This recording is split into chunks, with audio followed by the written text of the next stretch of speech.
So, coming from Reuters, China prepares $295 billion plan to fund nationwide AI build-out.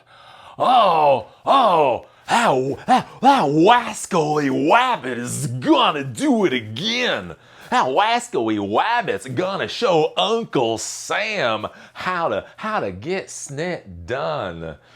I was reading this article here, and I was kind of thinking about, how you watch Looney Tunes, and you have the coyote going after the roadrunner. Have you ever thought about, like, if that was the real world? Have you ever considered what psychological issues Wile E. Coyote may be having? Like why does he keep going after the roadrunner? What does it do to Wile E. Coyote's ego to constantly just be one-upped by this creature that he thinks is completely and utterly inferior? What is it like to be disgraced on a movie screen and have millions and millions of people laugh at you like you look like a complete and utter idiot? Have you ever thought about, like what if Looney Tunes was the real world? Well, I feel currently that the U.S. Versus China AI war is a bit of a metaphor for a real world Looney Tunes cartoon, because this ain't this ain't going well. Oh Lordy, it's just not going. My friends, from the bottom of my heart, if there is one piece of advice, if there is one thing I can hand you as a piece of knowledge as an almost 50-year-old man, let me just say this. Don't be racist. Don't be racist. Try to treat everybody as a unique individual that they are. But here's the thing, because there's always a but. If you are gonna be racist, if you are gonna be a complete and utter bastard, for the love of God, be effective. There is nothing quite so sad as an ineffective racist.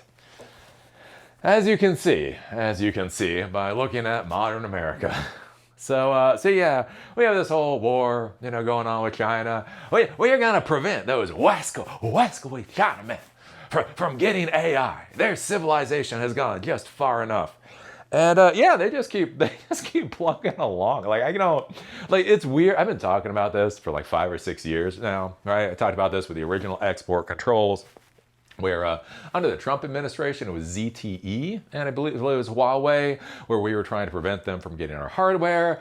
And I said way back then, I think this is a bad idea. Like back then, the technology stack, their whatever computer technology stack isn't what it is today. But even back then, I was like, I think this is probably a bad idea, right? I think trying to kneecap the second largest economy in the world, literally, it is called the factory of the world for a reason, right? I think trying to kneecap them might kind of have a little bit of blowback for us. And it's been interesting to see over the years just how bad it's getting.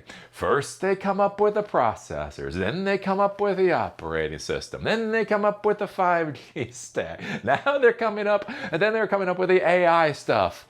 And now it looks like they're putting hundreds of billions of dollars into a massive AI build-out. And now I know you're sitting here, you're like, oh, Eli's not a patriot. Hey, he hates America. Yeah, because anyways.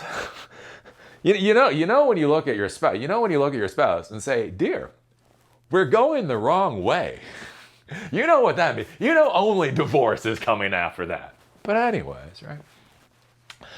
But as we look at this, again, one of my frustrations with this whole China versus United States thing is you see China just putting one foot in front of the other, and it all seems, relatively reasonable. Maybe the Chinese government is pushing too hard on not allowing external AI technology in, right? Maybe there's a bit of an issue there. Maybe they are exaggerating some of their AI capabilities, whatever else.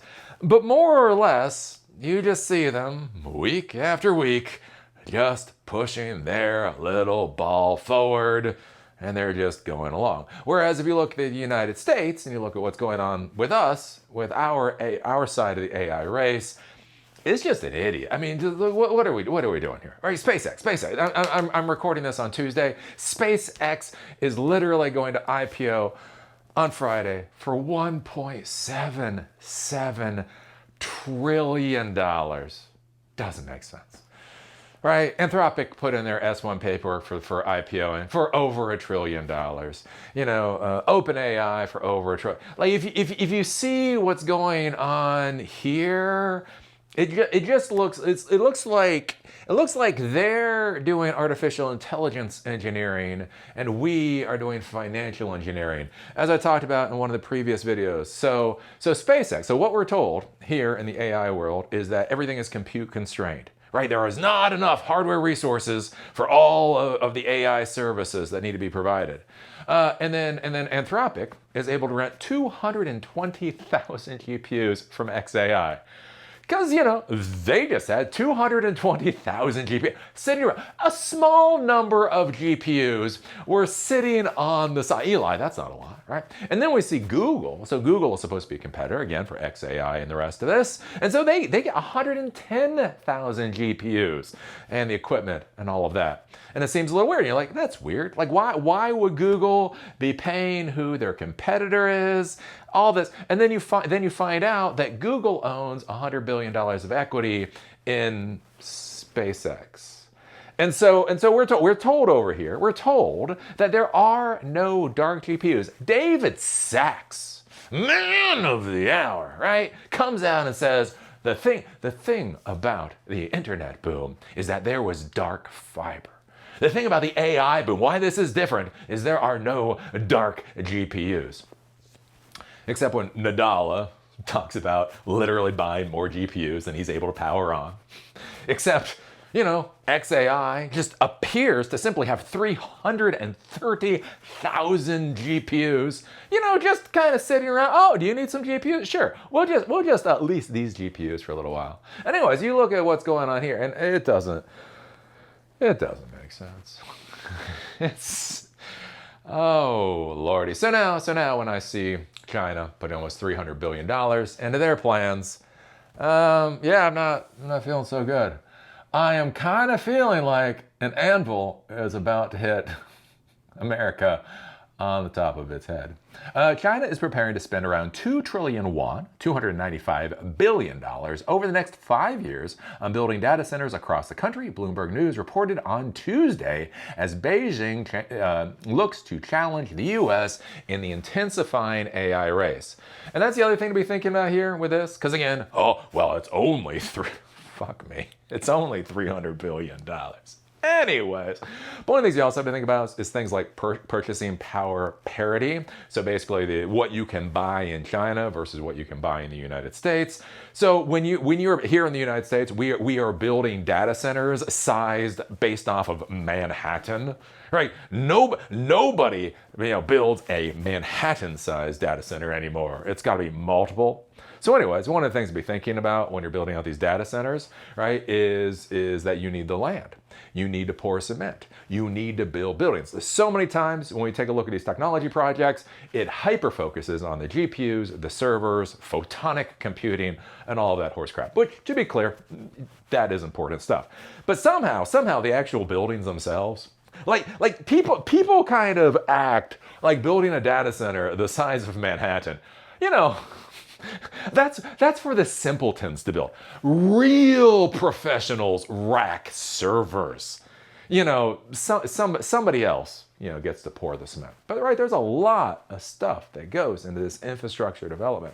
And so it is interesting to look at, right? If they're putting $300 billion into their AI development, that could and probably will go a hell of a lot further there. And so that's the other thing to be thinking about with the US China AI war. One, the money there fundamentally goes further than it does here.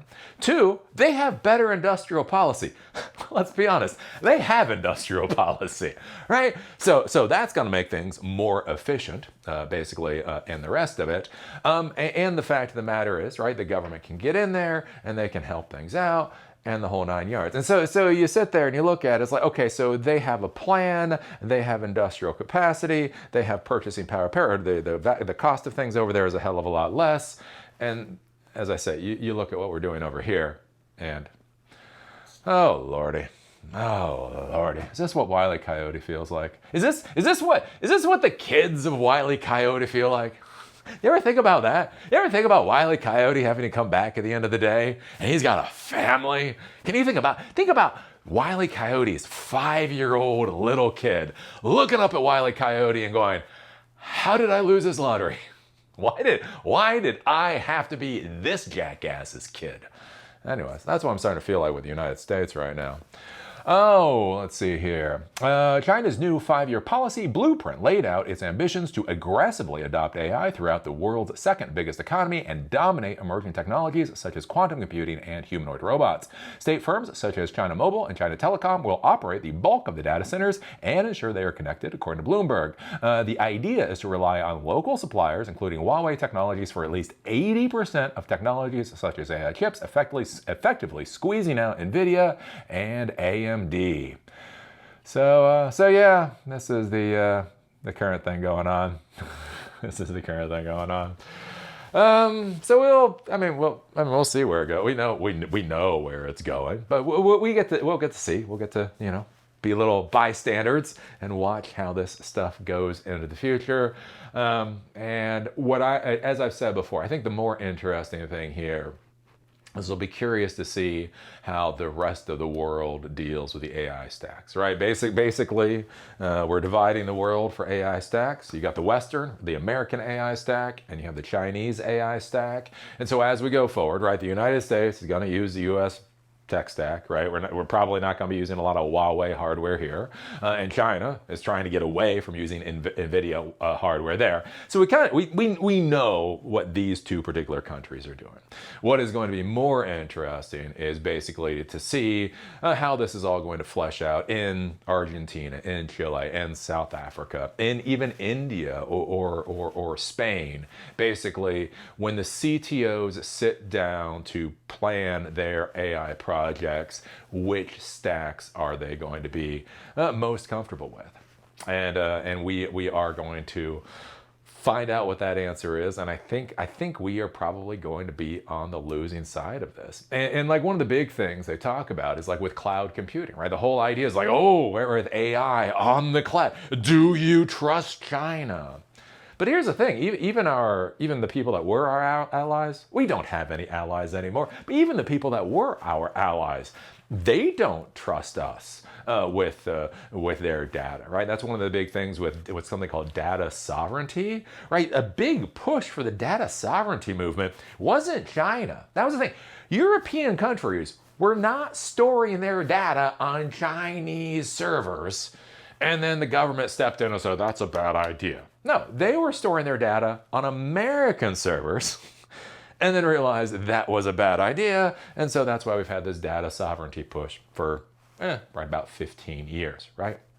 And so one of the things to be thinking about is that most people around the world don't trust the US. It's weird how Americans have this vision of how everybody else sees us. Like we're the good guys and China's the bad guys.